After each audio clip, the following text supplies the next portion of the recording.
Fruits and vegetables you get, they're very fresh. They're often better than if I picked it myself. I have young kids, and using the service saves me time that I can now spend with my family. The same high quality that you get on the store, that's the same item you'll be able to pick up. Walmart Pickup has given my family time we can now spend together, and you can put a price on that. Hello, everyone. Good afternoon, good evening, wherever you're joining from. My name is Toyin Umesibi, and yes, the video you just watched, I was the one featured in the promotional ad for Walmart. I'm going to talk about it a little bit today. But today I have an amazing guest and a great topic. We're going to be talking about retail, the COVID-19 impact on the retail landscape. What has happened in that space?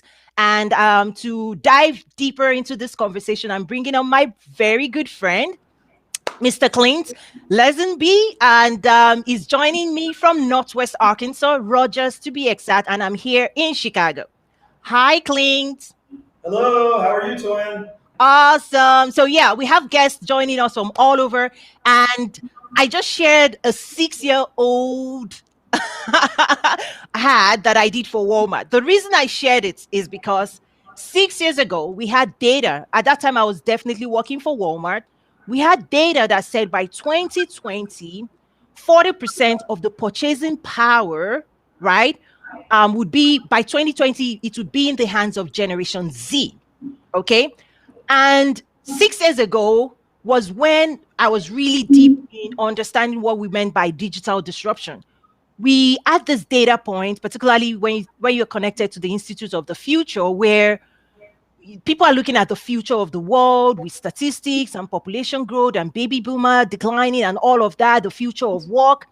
And it was clear that things had to change in the supply chain. Nobody could see that COVID-19 would make it, catalyze that process.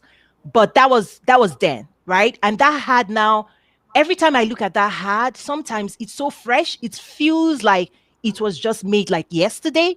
But I try to remind people that it was 6 years ago. So before we dive deeper, I want to introduce you my way.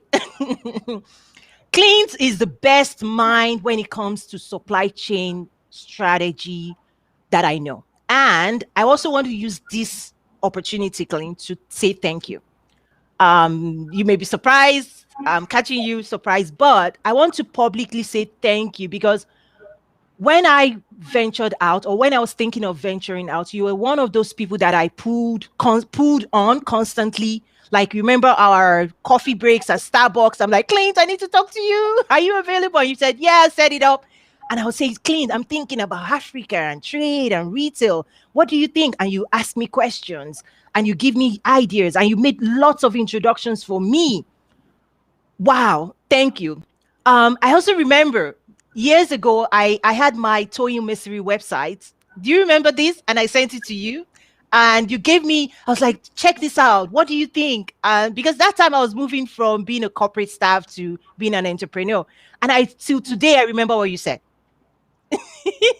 Should I tell you? Tell me, please. Okay, Clint is a very direct person, and I love that about you. You were like, this website looks good, but I don't know what you can do for me. That was what you said. You were like, it looks beautiful. This website is good. But Toy, I don't know. What can you do for me? Like, spell out what services are you offering? So that was what you said. I was like, oh, that's true. I have no idea. So Well, thank you. I had learned that lesson the hard way myself. Yes, but thank you.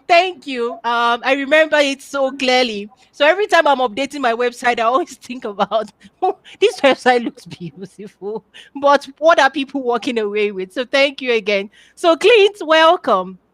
Thank you very much. Awesome. So you do have a nice setup there. Do you want to introduce us to your nice setup, your facility, and then what you do as well? Sure. It's really great. It's the first time that we've had an opportunity with COVID to really be able to, do much from what we call the Collaboration Center. And so this is a special room in our new office. It's really about taking any sort of competitive environment away and just being able to collaborate, being in a space that's comfortable, to be able to learn and make decisions. As part of our broader office here in Northwest Arkansas, this is really home base for us. And our company is really focused on anything that is retail. I think to your video that you made there, the part that I think is really futuristic was that was really around grocery pickup 6 years ago. And that would have been a time when people were arguing, will anyone actually pick up groceries on the internet? I had a job 10 years ago or 11 years ago that was for a company saying, if this e-commerce thing is applicable to grocery, what would that mean for our entire supply chain? Let's figure that out. And so now it's just right in front of us. People are buying groceries. So we have taken the approach in our company that where people buy stuff is called retail, whether that's a wet market, whether that is in a convenience store, whether that is in a department store, whether that is online, DTC, subscription. That is where people are exchanging money for stuff is really what retail is, and these are all channels within it. And I think, particularly as we think about international and what we see in the channel blending there, that is really what it equates to, right? It's one of the oldest forms of business, and we're here to support that. Long way of getting to, we're here to support that. Whether that is in the supply chain, whether that is in the tech stack, whether that is in the on-platform advertising, whether that is in packaging design, whether that is in brick and mortar, we are here to help companies within what we consider to be the retail ecosystem, help them find success. Fantastic. I'm telling you, the video I showed is really, it was a famous one. Let me share even the back end. You're right. At that time, it was a pilot project, okay? That video was pilot 1 in Northwest Arkansas, and the leaders were actually even trying to convince the board of Walmart that this was going to be the solution, okay? Correct. So, and it was a concept that was actually brought in from Europe.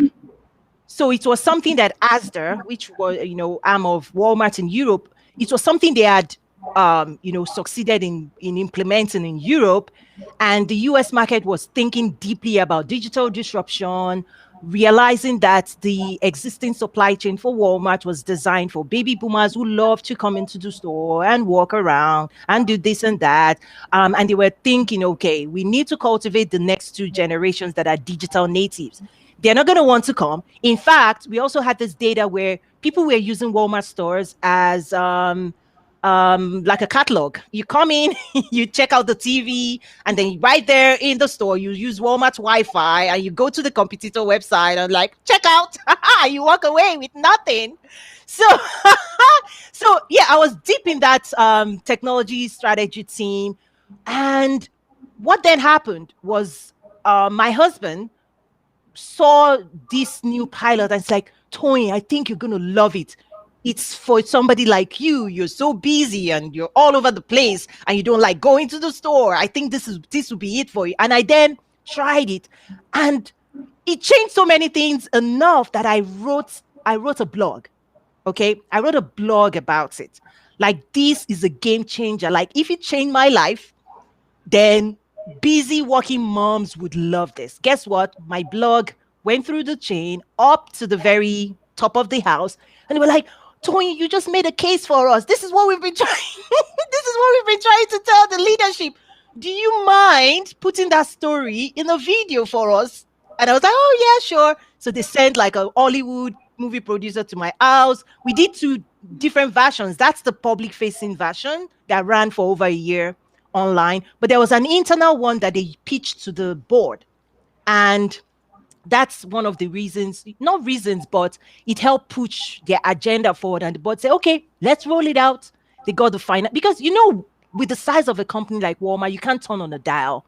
You can, just because you have this shiny object and an executive comes in and say, oh, let's put money behind it. They're not going to, you have to really sell it, because it did take about 5 years to roll it through the chain just in time for COVID.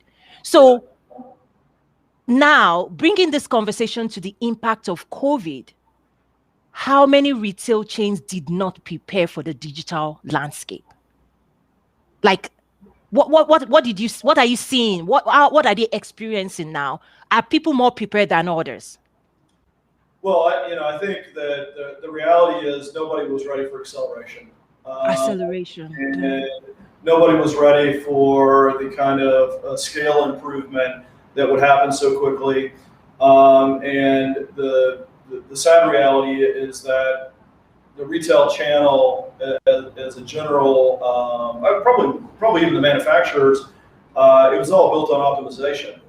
It's really got away from redundancy and risk mitigation, and really had moved into a full-on pro-scale optimization plan. And so I think the disruptive elements that we saw because of the change in behavior, because we saw the change in shopping pattern, really caused a system failure in the back end of the supply chain that made it even worse. And so I don't know that anybody had really prepared for it in that sense, but there were companies that had done a lot of work, similar to the video that you showed about Walmart.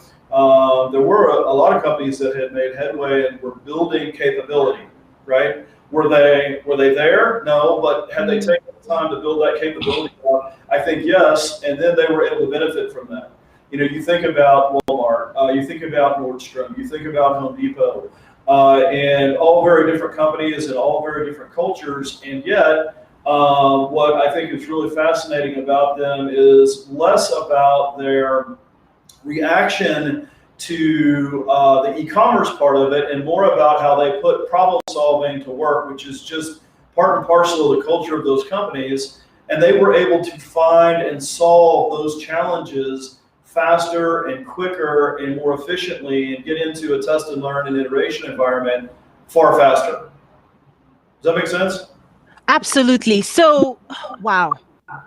Here's the other thing that happened a couple of years ago, because I'm also seeing this through the lens of leadership, radical leadership, where, do you remember Walmart acquiring Jetcom for $3 billion? Do you remember that story? I sure do. Looking back now, that was a big bet. And that was, now I feel like Doug McMillon would feel justified. Like, looking back to that, because when they made that decision, I think that was the highest buyout that's in terms of $3 billion. People were like, this is insane, right? But looking at it now, what would people be saying now? Goodbye, I think.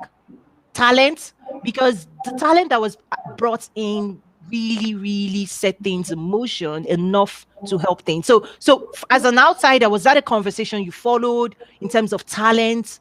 The talent make a difference as people navigated COVID?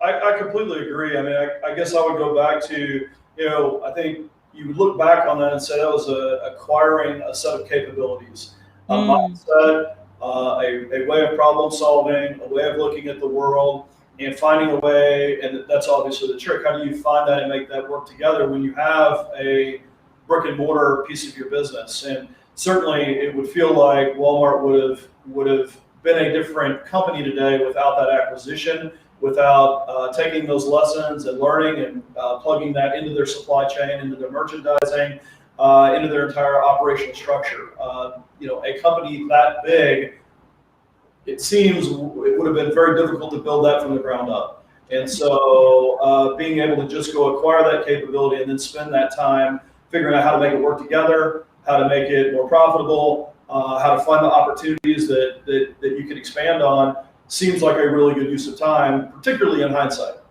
Right. So what do you think going forward? Now let's look ahead. 2021, 2022. What changes or shifts do you think people need to make? Because I was at a women's business meeting yesterday, and basically my message to them was, don't wait. Like, I feel like people are still waiting for COVID to be over before they act. Like, they're like, well, the vaccines are here. Well, by April, by June. Like, I told them, I'm acting like for the next 12 months, we're still going to be operating in this fashion. What do you think? I don't think waiting is a great strategy at the moment. I think taking and learning those lessons and how to push forward in either your business or your idea is absolutely right. Kind of going back a couple of episodes ago, you had, and I wrote down his name, Sam Onata. And Oh, yes, from China. he stole my favorite quote, which is unknown unknowns. Mm, And I believe that in the last year, we should have all learned what the unknown unknowns were. Those are now uncovered, and we should know and understand those. And now we should be in a position to be building up from that. We're in a new world. Shopper behavior, it's uncertain. Shopper behavior is changing. People who you never would have thought shopping online are now buying stuff off their mobile phone on an online environment. PC and subscription, which we thought would be niche, is now mainstream and everyday. And so that change is propelling organizations forward, and we all have a great opportunity to leverage that, double down on that, and make great business decisions from that, in my humble opinion.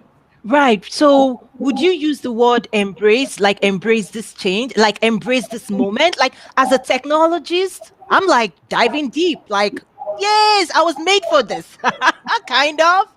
I would completely say that. I mean, there are more opportunities open to medium and small enterprises for companies around the world. You were talking the other day to a recruiter for SAP and technologists, right? And he was really talking about how there's a new mindset today, and it opens a ton of opportunity, and you have to own that and find ways to make that work for you. And I think unlike any time in my career, the future is not set. We have opportunity to disrupt. Every business right now is looking for disruption. They are looking for better ways because they are trying to understand how to serve their clients or their shoppers better in every case. Wow. From the biggest company in the world, right down to small companies like my own, we have an opportunity to do something that hasn't been done in the past. I think it's exciting, creative opportunity. I think we're going to find solutions that we never knew existed. The problems that we're only now starting to see.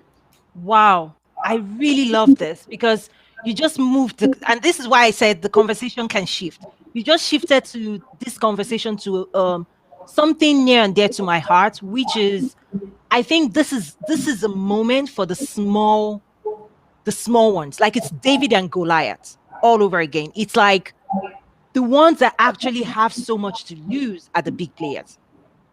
Because if you're agile and you can make decisions quicker and you can turn on a dime and you can access tools and capacity in a different, because I mean, having spent over a decade in corporate America, it's like corporate moves so slow. Like the bureaucracy is massive, right? Corporate moves like snail, and for me, for example, I actually just thinking of going from the world's largest company, Fortune 1, to stepping out there by myself. The only thing I had was my story and my skills and my talent. And to see and to look back now and to see the reach and the global infrastructure and the global reach that I have, I truly understand the power of social media. And so many executives out there, they're still asking you to convince them. Like social media is here to stay, like TikTok is here, like Instagram, like LinkedIn. They're like, what's that? I'm like, don't worry. We will take full advantage of it. Like, so what you just talked about, you just took this conversation to a unique point where I totally see opportunities for the medium-sized company, but they have to employ technology. Technology is an enabler for scaling up, and it also allows you to play big. Another example that I tell people, and Kit Sims was one of those privately that I spoke with. I was like, this live show, right? On a good day, it can actually stand side by side with other big brands that traditionally would have had the budget of a big studio.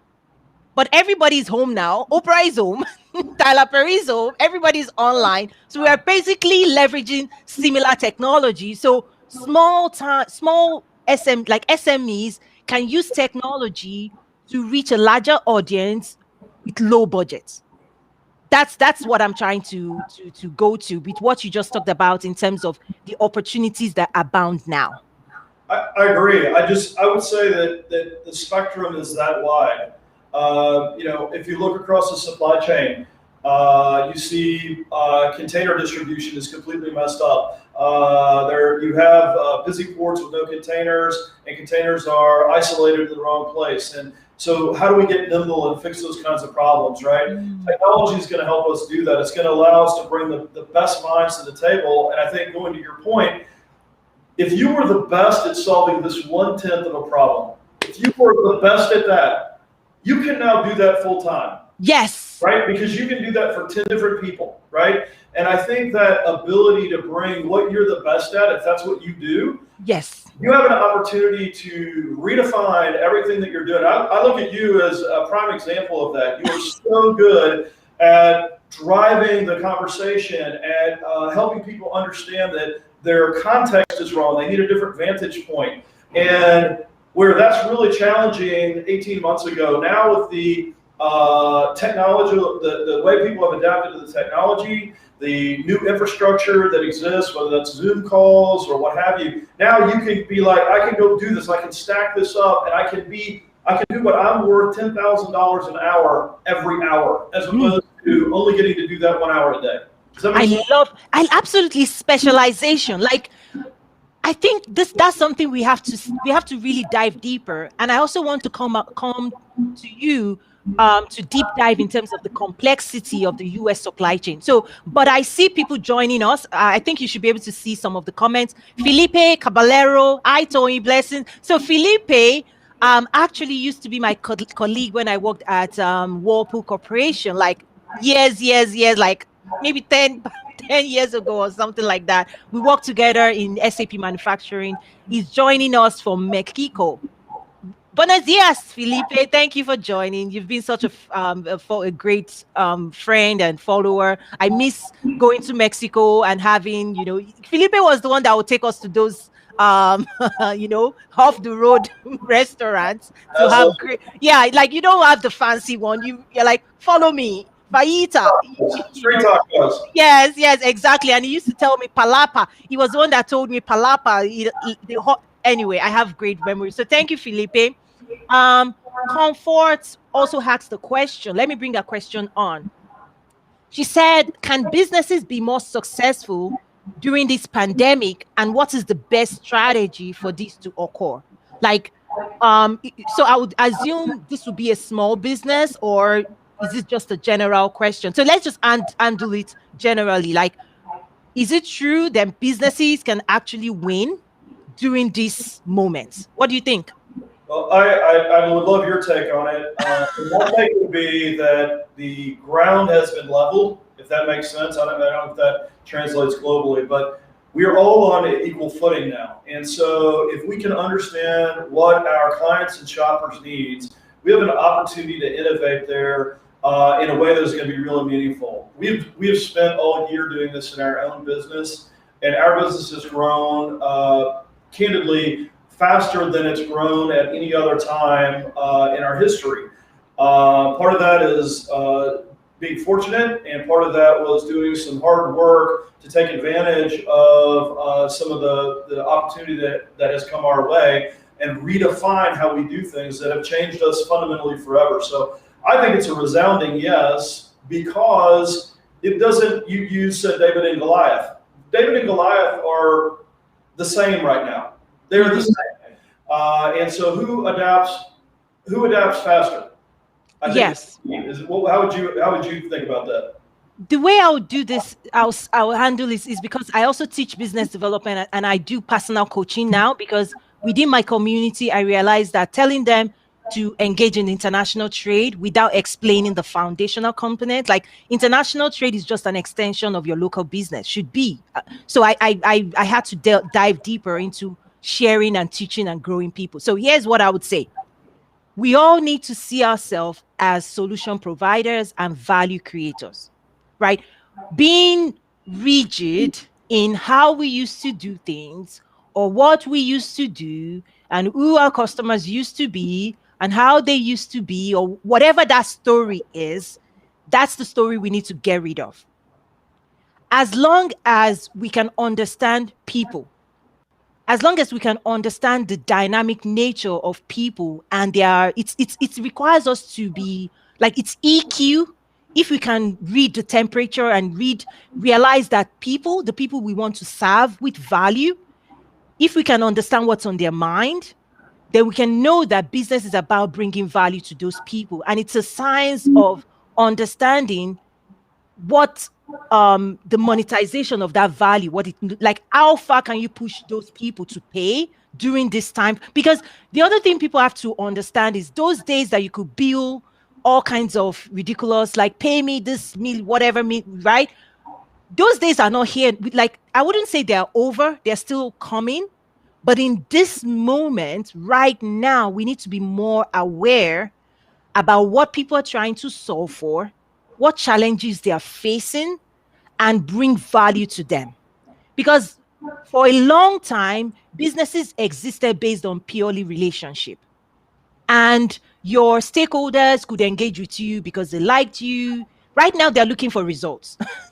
Like, relationship will come later. Can you deliver those results? So I think it's a great time for people that can bring value to the marketplace and understanding who they want to serve and how valuable is that work going to be. And it's a general way I would explain it, because in my personalized coaching, what I do is then I apply it specific to that person's business, because you could then create more revenue streams, because before you may have one revenue streams. If you apply that science to it, all of a sudden you could say, hey, I could get you coffee. Okay, I'm doing this for you today, but I know you also need this. I know you're struggling in this way, but I could also serve you in X, Y, Z ways. So I would say yes, because businesses don't exist in a vacuum. I think that's one thing I tell people. Businesses exist to bring value into the marketplace, to show up for people, right? So advantage of that right now, going to your point on the relationship, in the future, you'll have that because you demonstrated your value add in the short term, right? Yes, absolutely. And that's the other thing that I once engaged with someone. And so here's what's happening with him. Like, the relationship he had and the people he was used to being completely official with, right? We're coming from formal environment where it's all work, no play, right? That separation. But what he was seeing is that as he was engaging with people when it comes to business, their personal struggles was coming into that conversation. And his stand was, hey, that's none of my problem. Like, I don't want to know what your struggle is. Let's face work. But what I told him, I said, no, you cannot do that. You could do that 2, 3, 4, 5 years ago. Right now, you need to acknowledge, because your relationship and your business opportunities would grow if you show up for those people emotionally today. So I saw a lot of men struggled with this. I don't know, Clint. A lot of men struggled with the reality of, we women, we've been balancing work and life. Even though we don't talk about it, we've been dealing with the realities of running to the daycare, showing up in the office, picking them up, wiping off that mugus or whatever it is, and then, suiting up and showing up to the boardroom. We were comfortable, like women were comfortable with all kinds of conversations.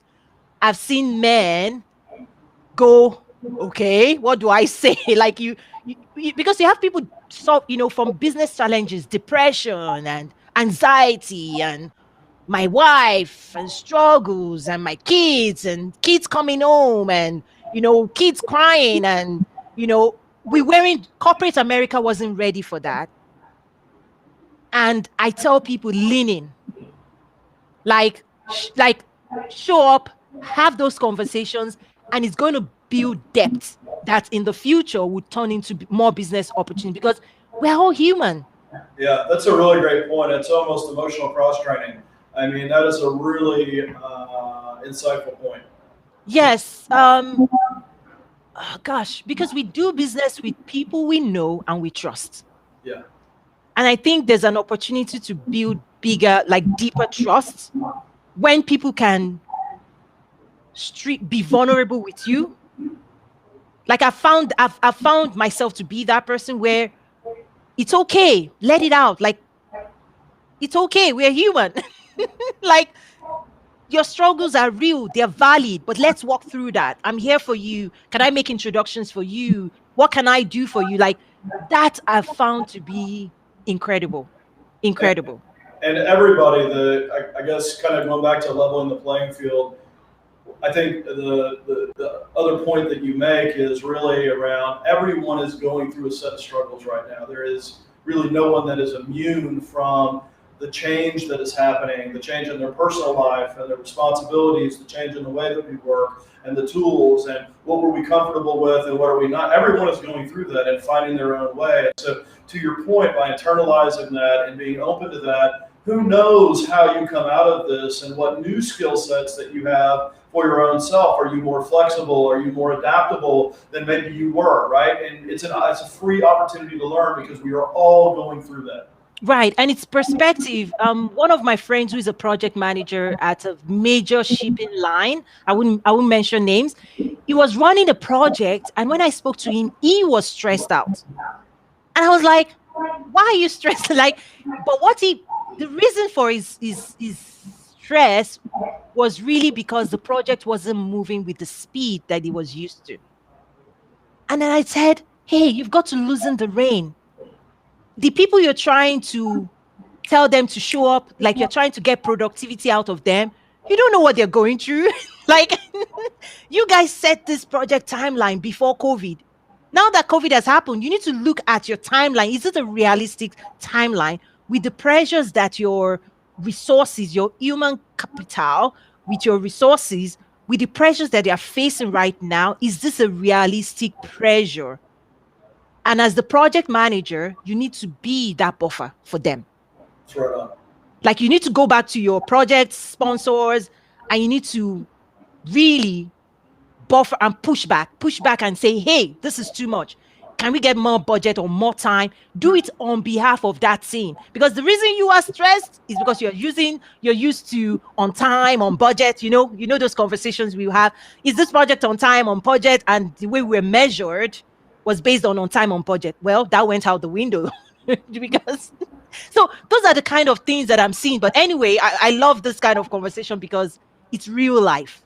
It's real life and all of that. So let's shift a little bit. Do you want to say something before we shift? I was just going to say, I think you make another great point there. And it's really around the way, from a company point of view, looking at it internally, right, is how do you value your employees, or we call the people on our team our teammates. How do we value our teammates, right? We value them in a different way today than we did before. And I think there's as we look at companies, there's a real transition that is happening there. Is it a branded term of human capital, or is it really about getting deep with your team and with your employees, and really fundamentally re-understanding how we visualize them, right? Because again, with the tools, with the different ways of being able to work, we can remix the team to change the outcomes in a way that hasn't been available. So I love your point there around how to impact the culture of the company. Does that make sense? Oh, yes. And I'll be honest with you, I'm a different breed of person because even when I was with Walmart, I led the what we call the working women group, working mothers group. And I advocated on behalf of women in terms of we want Walmart to be the best place for women to work. So I would talk to HR in terms of policies, creating that space, because I know how to go get what I need and I'm very vocal, but not all women are. But here's what has been true for me. My 3 kids, I had them when I was in corporate. So again, being able to juggle this personal life, dynamic, ambitious woman, professionalism, all of that. It's what I live. I lived it out. But one thing that was true for me was every time I had leadership that worked with me during that phase of my life, I came back showing up big time for them. Like, I was like, boom. In fact, the video we just saw, you could see my young kids, right? I came back Okay, I've done that. That's important to me. I've shifted. I'm back to the office. Let's go. Like that's me. Like, but when you don't have leaders in the workplace, whether it's retail or whatever it is right now, we can't be ourselves. We can't be human. So that's just something else that I'm seeing, that I'm encouraging people like, chill out, like, relax. We're going to get back. We're going to get through this. But what is at stake is actually our common humanity, how we engaging with one another. And I know I've turned into a philosopher right now, but that's just me at my core. Is our common humanity and showing up and realizing that the whole point of business is to bring value to humans. If your business is not serving human beings, it doesn't exist. So there's really importance in EQ and understanding what makes humans tick and showing up for them. So maybe that's another topic. It's just something really near and dear to my heart. So thank you for allowing me to just go there with you. I think it's great. I would just build off that. I mean, I think for us, what we learned is just how valuable our teammates are, and we changed our philosophy. Our corporate number one value today is essentially for everyone on the team to be their best you. That's how we do with, right? And so, whether that is being able to do remote activity, being able to have more flexible hours, it's really about giving people ownership and taking away the friction, the cognitive friction that exists within the organization, making sure that the structure of the organization allows our teams to be the best, our teammates to be the absolute best that they can be, and eliminate the hassle, right? Did you have, were you wearing a tie today, or whatever those things are that are no longer required now, right? Everybody knows what I look like in sweatpants now, right? So that's great. I don't have to worry about that now, right? And the team doesn't have to worry about that. We can focus on doing our best thinking, and I think that's one of the most amazing things about this time. Anyway, sorry to. This is good. I love it. So let's shift into optimization. Let's shift into how complex the supply chain is. With your work, at Legacy Retail, thinking about how you help your clients going from end to end, new production introduction, because I don't think people understand the behind the scene of retail. And that's where you sit, behind the scene, right? We definitely serve in that capacity. That is for sure. Just in terms of an overview, and this has been accelerated again by COVID, has really been around the different modes of transportation, the complexity in, you think of channel management on the product side, you don't often think of it in the supply chain side, but do you have adequate pick pack operation? How are you going to be able to meet the shipping guidelines and shipping windows? You think about what different services are going to be required in order to be able to do that. How do our corporate values go down to store delivery? Are person to delivery to the home address? Are we going to carry our corporate values down to what that means in terms of sustainability? There's so many large questions that are now over an almost infinite number of transportation challenges to think about and to consider. Right. So let's play this out. I'm assuming, do you offer different services to new brands or new businesses or mature businesses? Do you distinguish between those two? So if it's new, how do they scale up when it comes to retail? Or if it's existing, how do they optimize? Right. I'm also assuming, please correct me if I'm wrong, in terms of the shift from brick and mortar to digital, do you also help them understand what the digital landscape looks like and what their options are and what they can do in their supply chain to be ready for digital? Yeah. So let me just real quick, I would think about the kind of companies that we work with in two different buckets. There are companies who are either large players with significant retailers, regional, national, or they are companies who have built a brand in It could be DTC, it could be in e-commerce, and they have proven themselves, and they're now ready to grow. In both cases, it's about improving their efficiency in their back end and improving their top line, and that's really where our superpower is in that combination of things. So, if you were to talk about a client who has typically, or a manufacturer who's typically been in the brick and mortar world, and they are now really focused on e-commerce, and what would that mean for their organization? That's really a stage of understanding what their capabilities look like, helping to educate them about what the challenges in the space look like, what the issues are going to look like, helping them understand, like I just talked about, if sustainability is one of their big corporate goals, and how they treat their workforce, that has a big impact on the kind of delivery services that you would plug them into, right? And so we've got to understand those values and how those cascade down as we're helping them transition to, I don't want to say an entirely different, but in many cases, a very different supply chain model. It's higher touch, it's higher cost, it's far more risky and uncertain. And so getting comfortable with that is challenging, given what you said about, turning these big organizations who have operated this way for a long time. They are very, very good at operating in this environment. And now we're saying, yeah, but it's this environment and this other environment, right? Right. Conversely, but almost the same issue, working with a smaller company that has really proven themselves, and they've proven it by all the things you talked about that really came back into what you talked about as value, right? They've defined their value to their shopper. They've defined their value in terms of being able to execute well, and now they want to grow into these other ponds, and they're now faced with an entirely different set of challenges as well. Do they have a reliable supply chain? Are they starting to think about redundancy and sourcing? Are they starting to think about port activity and where can they be more efficient? Are they starting to think about how does rail play into brick and mortar distribution? Oh gosh, I've never thought of rail. I mean, we use right? These are challenges, and they're not unlike the other companies, right? They're both caught in their own space, right? This is my channel, this is my universe, and everything that I know here.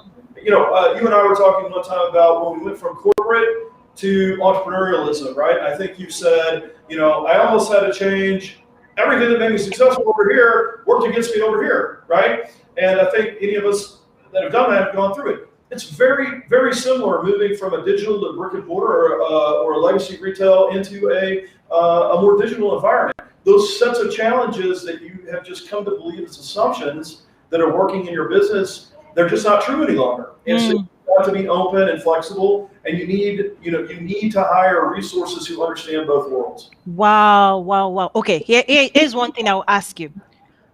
Clint, what priority do you put on educating your potential clients? And there's somewhere I'm going with that, but because everything you just explained now, you're an expert and you know what they need to think about, but oftentimes you almost have to educate them because they don't know why they need you, or they don't know why they need this work. Right? Well, it's really about fit, isn't it? It's really about fit. And I was never a fit at every organization I interviewed with, and vice versa, right? And I think that at least for us, that's really about identifying fit, or is the approach and is the set of activity that's going to be required, do we both feel there's a high probability of success? And we spend a tremendous amount of time on education or getting that cultural alignment, because at least in our world, we want to leverage exactly what you talk about. We want to provide value and build the trust over time. We believe that's a huge value proposition. And so if we don't get that right in the beginning, the rest of it's not going to work. Right. Wow. So I want to talk about two things.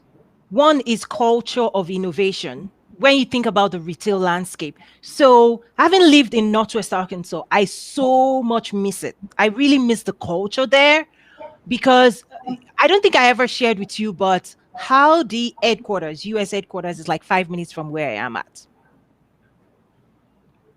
5 minutes. Right. But what's different is that there's no culture around Aldi in the sense of it's in the suburb of Chicago. Most people that work at Aldi, they don't live here. They live somewhere else.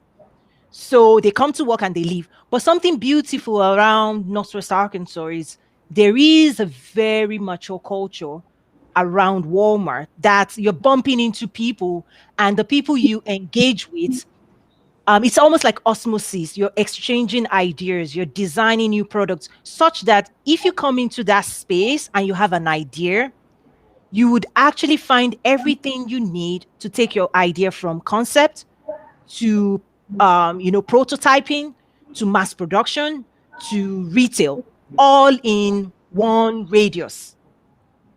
That's what I miss. I miss it so bad, right? What I have here, I haven't left now for 2 years, is nothing like that. Nothing. And I'm having to now create one for the work that I do in international trade, because I know that as humans, if we all come together in networks, maybe virtual networks or physical, like in Northwest Arkansas case, it's a physical, you're literally bound by space. And when you go for coffee, if you leave Walmart and go for coffee, you're bumping into some supplier that produces XYZ. That's also helped me through your network, being able to create my skincare. Thank you again, my skincare and my product line. Like, I can ask you questions, you can ask me. That engaging as human, I don't see that anywhere else. And because of that, particularly in the minority, diverse space, all the knowledge that networks, the knowledge of networks, they are not tapping into it. So they are operating their businesses with what they know. For sure, I'm not operating my business with what I know. I'm operating it because of people like you. Like, I can call you and say, Clint, I need a producer of XYZ. And you're like, here's the number. I'm like, thank you. And if you need something, you're like, people out here, Clint, outside of Northwest Arkansas, I'm not seeing it. So I'm having to create it as well. Because when I talk about trade with Africa and international trade, I'm going, the opportunities that exist is not something you by yourself can create. You're going to need people along that supply chain, because people are shaking hands. But anyway, that's something I've had to educate my community. And I keep reiterating this. I don't know if you have a message for them, like the power of a network to your business, to going global.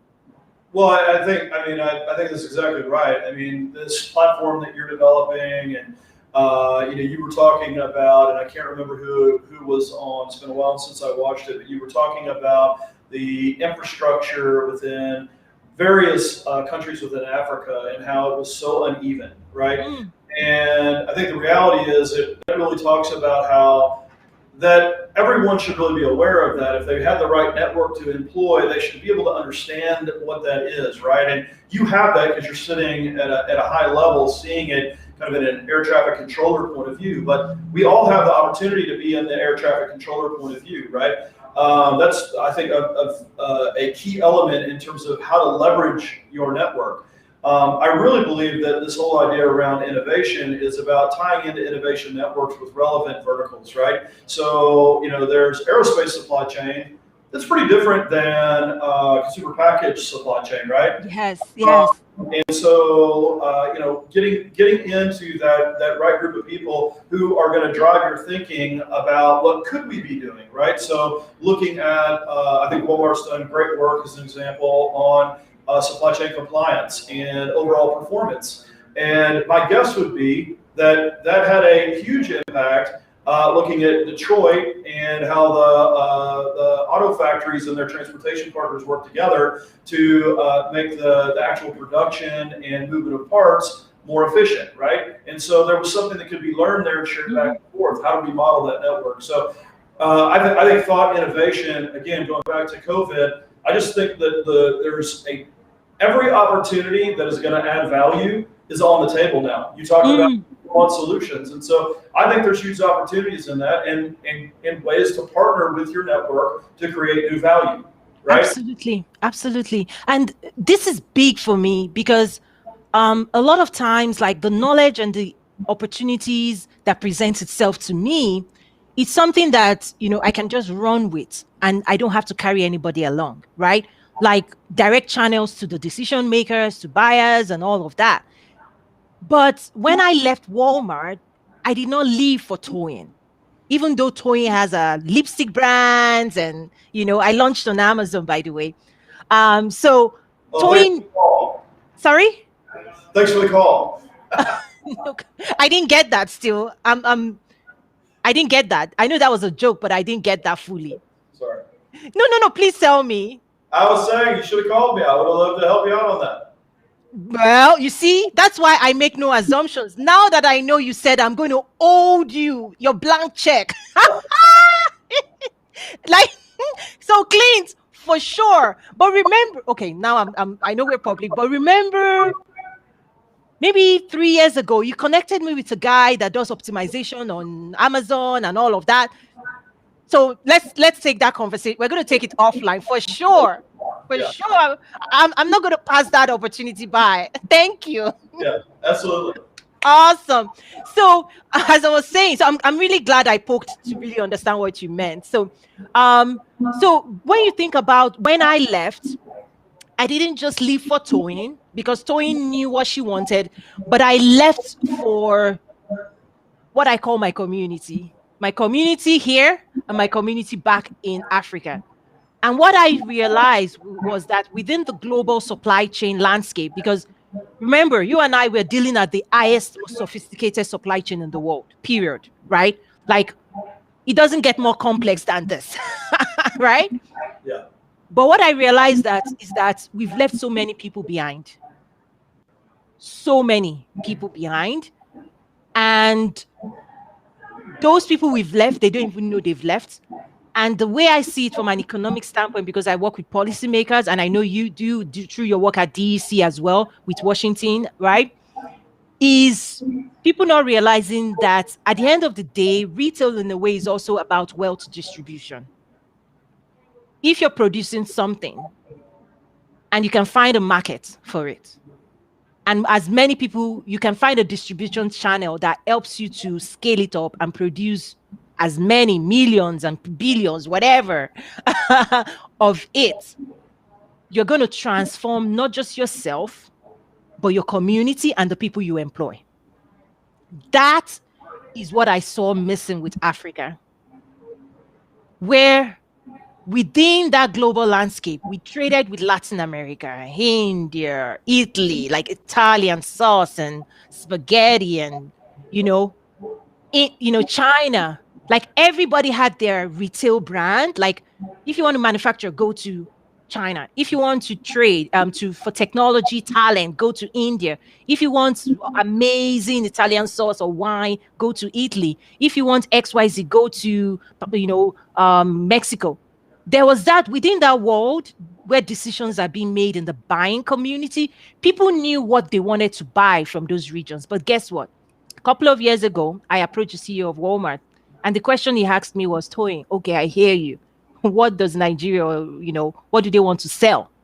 I'm like, that's a simple question, but I don't know. Let me go find out. At that time, I was working for Walmart.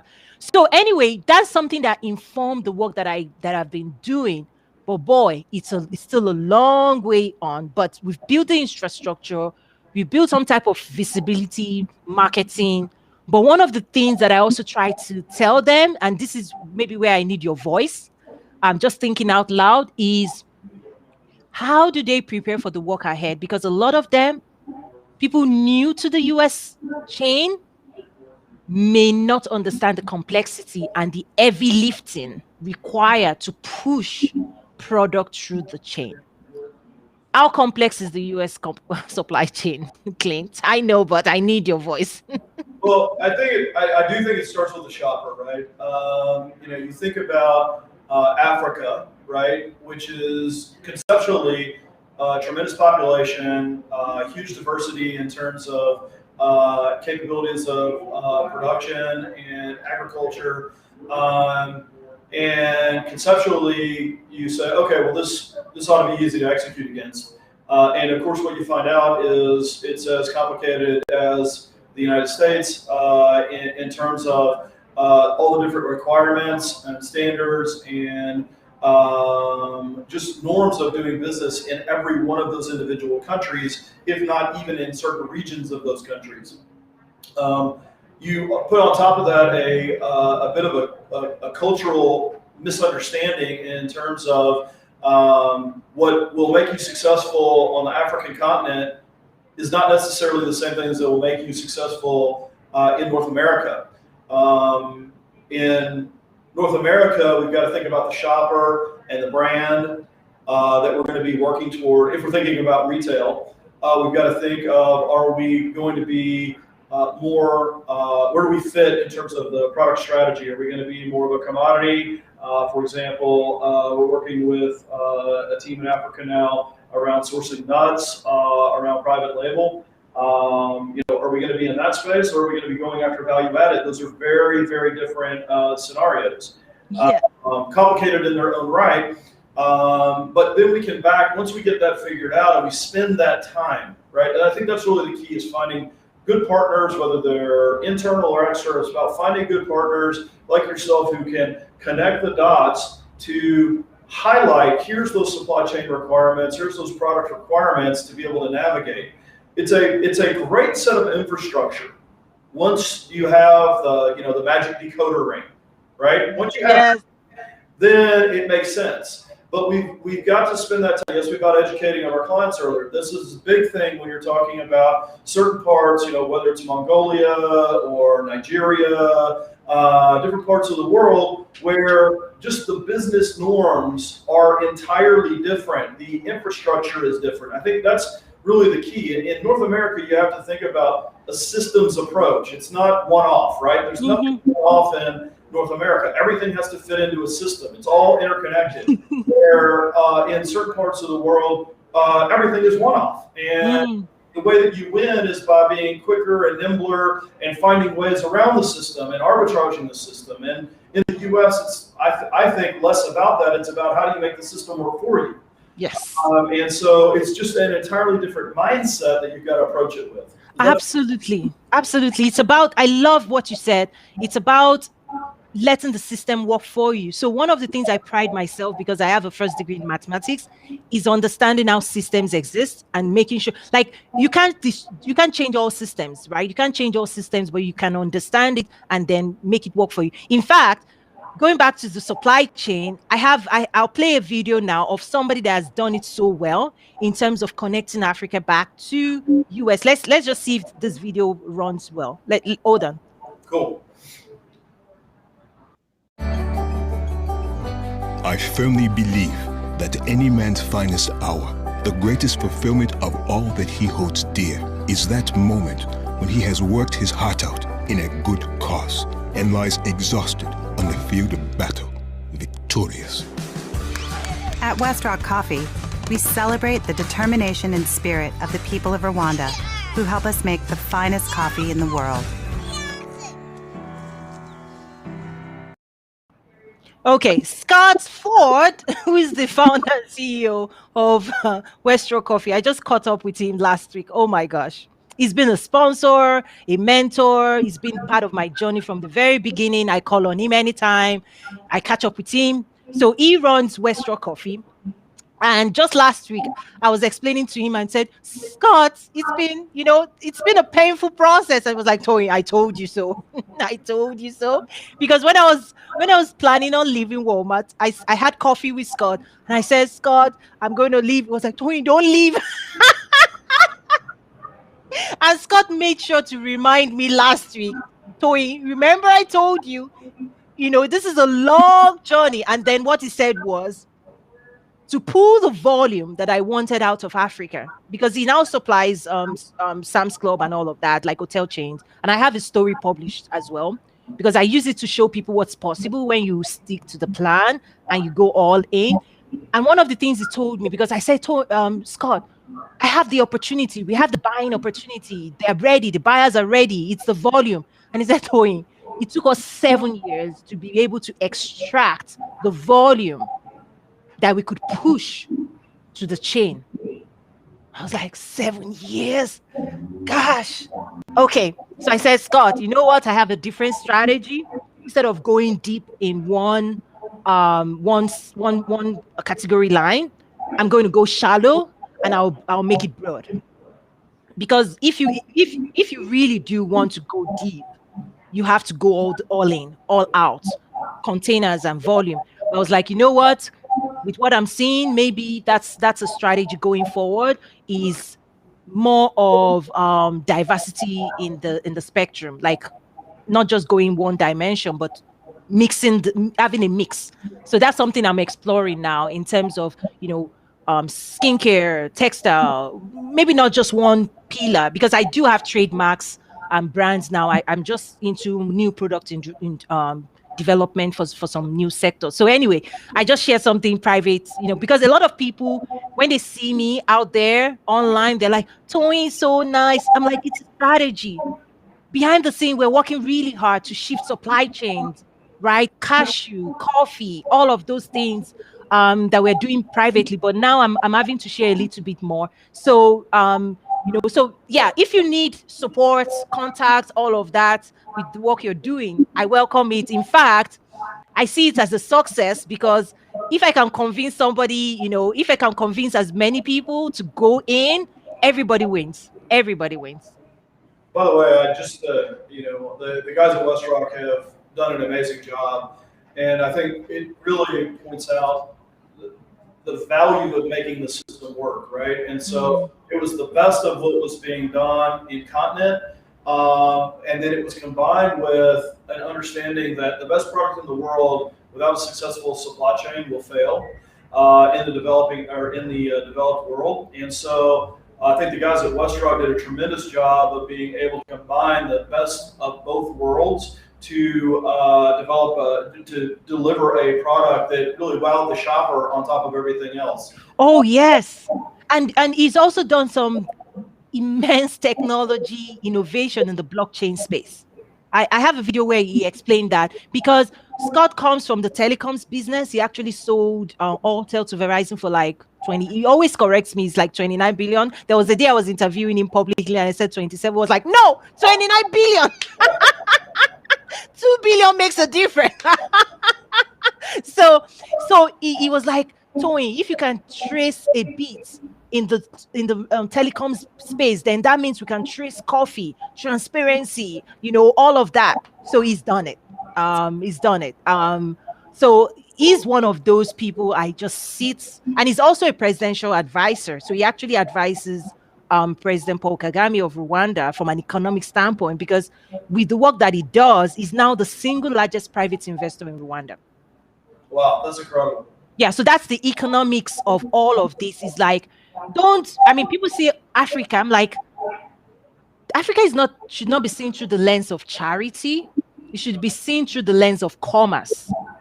Buy from Africa, then you see what Africa is capable of doing, right, for itself. So part of my training, I also train government officials, is this shift from foreign aid, help Africa, to saying that's a crutch. You have value. Ghana, Cote d'Ivoire produces 40% of the cocoa in the world. Nestle needs you. You can negotiate based on that, right?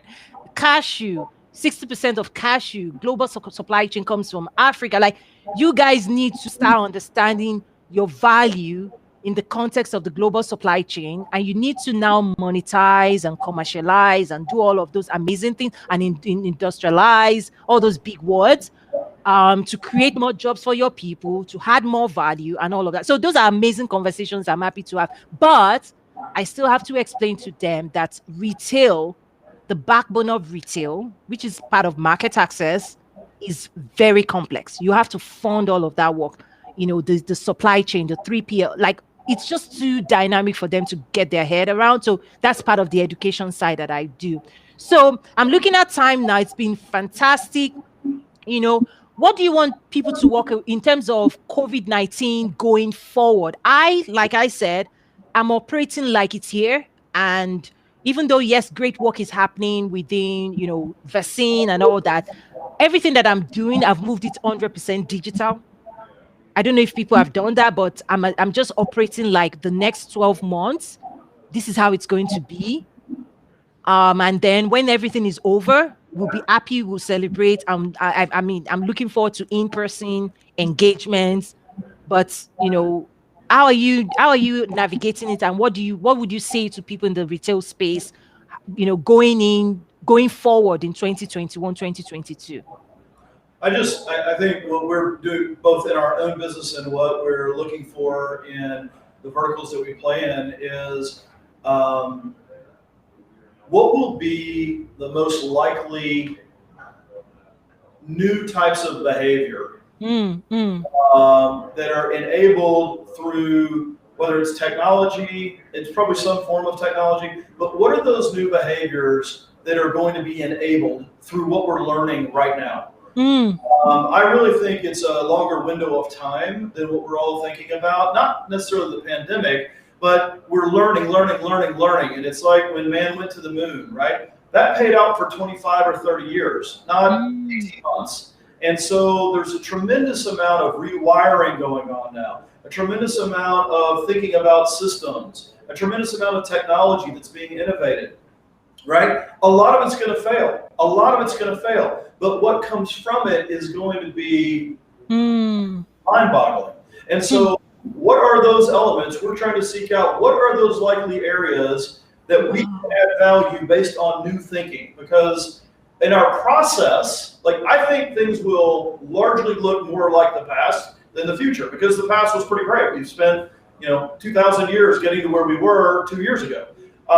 It's pretty awesome. And so I think it'll look a lot like that, but the way and the behavior is what's going to be radically different. And so what are the ways to support that in the future? And I think that innovation is going to continue for a lot longer than we think. So when you have good ideas or you crawl down a rabbit hole, I think you have an opportunity to go create something meaningful and different in a way that you would have been fighting the system in the past, and now the system is looking for these great opportunities.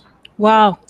What I would say as a technologist with my background is realizing that technology typically outpaces adoption.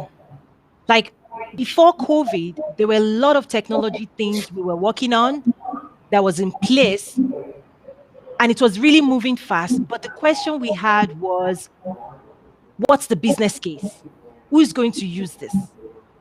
Right?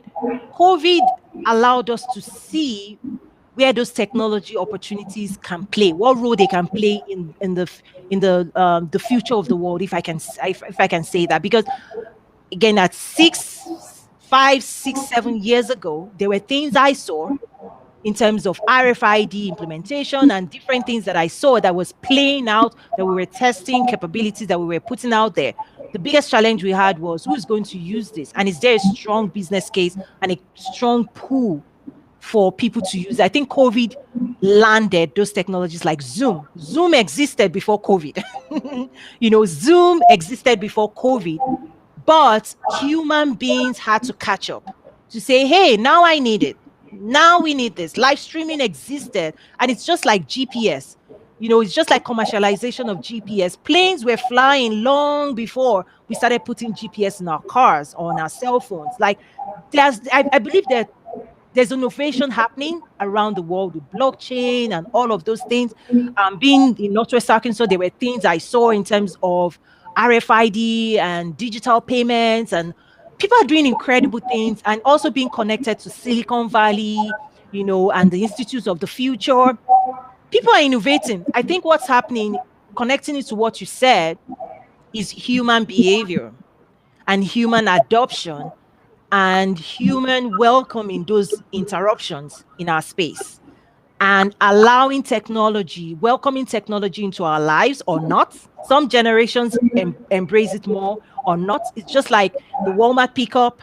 I was screaming, this is the next best thing. And everywhere I went, I was like, do you shop online for groceries? Women were like, no, I don't need it. I'd rather go into a store until COVID happened. And then guess what? When I tried using it, before I could pick things up within an hour, there were times where it's like 2 days. I'm like, people are now messing up my system. Well, the way that we look at that is we say everyone is now an early adopter. everyone is an early adopter, right? And so, for example, of GPS, right? And GPS was a platform, right? But what was really interesting about GPS was you had, mounted things in your car, and then you had, Google Maps, and then you had cars driving around taking pictures so that you could see the fronts of buildings along the way. You had Waze developed, you then had fitness tracking, and that was all built off of GPS, right? And I guess what I'm kind of getting at, I think that there's a lot of GPSs that are being created in COVID, but we don't know yet whether that's going to be Google Maps or whether that's going to be the fitness app. Stay with that. There's so much innovation that's going to come out of that. And to your point, we think about it as behavior, but people are now looking to that. They're open to that. People who were like, I'm good with this. I'm comfortable. They're now like, okay, well, I can now see how a sensor could maybe pick the right kind of avocado for me, where they simply would not have been open to that because their experiences were not there. So that's probably the gift of COVID. gifted. We're all early adopters. Wow, I love that. And that's something I'm going to dive in my mind, because I always talk about the innovation map, because the work that I do, I see it as I'm still in that early phase where the mass, it's growing, but it's still going to take us a couple more years before people before it normalizes. So that's beautiful. Oh, I could sit on that in terms of it's a tweetable. We're now all early adopters. So let's stop this conversation right there, because that's a gift. We are now all early adopters of technology, of innovation, or transformation. We now need to just go head on. Awesome. Any parting words, Clint? I feel like that was the best I'm going to do. Oh, it's so beautiful. Thank you again for joining us. This video will be made available on LinkedIn, YouTube, and Facebook. And I'll still share it, I believe, in my next newsletter that goes out to thousands of people. There's a lot of work that happens when it comes to content and engaging the following. But next week, I'm having a guest from South Africa join me. We'll be talking about agriculture and the work she's doing at the farm level, trying to adopt global gap to make products coming out of South Africa globally relevant and ready for the international market. So, Clint, thank you again. I'm going to take you up on your offer, blank check. I'll grab it and run. So I'll be in touch. Thank you again. I'm going to wrap up with a video from Nazaru, which is my company that I've been building, and I'm super excited and I feel so honored to be championing this course of trade with Africa. So thank you. So I just want to say thank you very much. It was an honor to be on the show. It's great to catch up with you again and have a coffee chat, even though it's far more public than normal. Yes. And so I thank you. And any friend of yours is a friend of mine. If I can help, I'd be happy to. Same. And I tell you, you're one of those very few people that anytime I engage with you, I leave smarter, right? Every time we used to go to that small Starbucks store, what you usually come into the room is, Toyin, what do you need from me? And that's been your approach even with this engagement. It's like, Toyin, I'll show up for you.